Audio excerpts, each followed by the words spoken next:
gasoline to go into the vehicle. Yeah. Okay, but as far as the monthly payments to the bank or the lender, you didn't pay for that, and the insurance you never paid for that. Mom did that.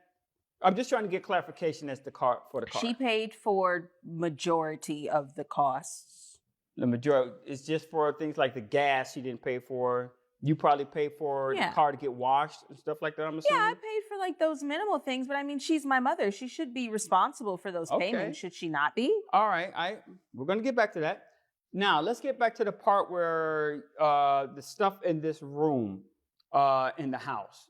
It was her room, and it was the property that she, like, I'm assuming what we're talking about here. Clothes, nightstands, shoes. yeah, the bed frame, the mattress, the shoes, the furniture. The everything that I packed up neatly after she told me she was moving out. Okay. Packed it up for her, set it up in boxes, stored it for her, called her multiple times, texted her, left voicemails multiple times. Honey, come get your stuff. I have it all packed. Honey, I'm moving it out of the room. I need this room for my home office. I got a new job, Your Honor. I needed that room. Why didn't you go and get your stuff? She only called me 5 times. Okay, it wasn't an emergency. How many texts did I send you? But she's saying that she made contact with you to come get your stuff. Why didn't you come and get your stuff, ma'am? Your Honor, I have a lot going on. You know, I just moved in with my boyfriend. You know, I have my job. You know, I work at Saks Fifth Avenue. You know, I'm a cashier there. Do retail. Yeah, you know, like, and I'm in college. Like, I have a lot of things going on. However, though, my life has been very stressful, being at the fact that she sold my car, and my father ended up not even getting me my vehicle. So now, you know how much Uber is and Lyft? It's expensive. I do understand. I understand that, and that's why you're suing your mom for $50,000. Yes. Okay. What other things occurred, Mom?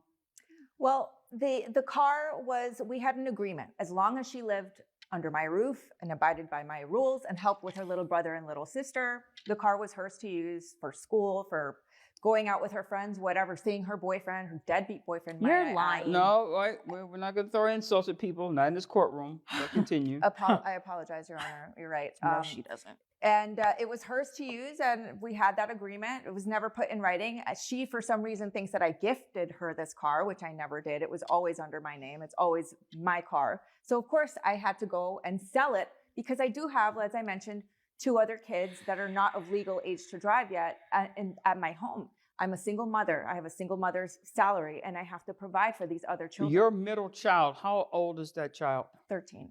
13. So in 3 years, that child would be legally old enough to drive a car on their own. Mm-hmm. Okay.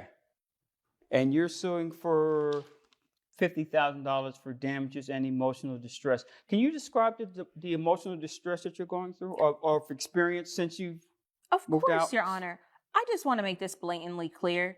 The only reason why she sold my things was because she doesn't like my boyfriend.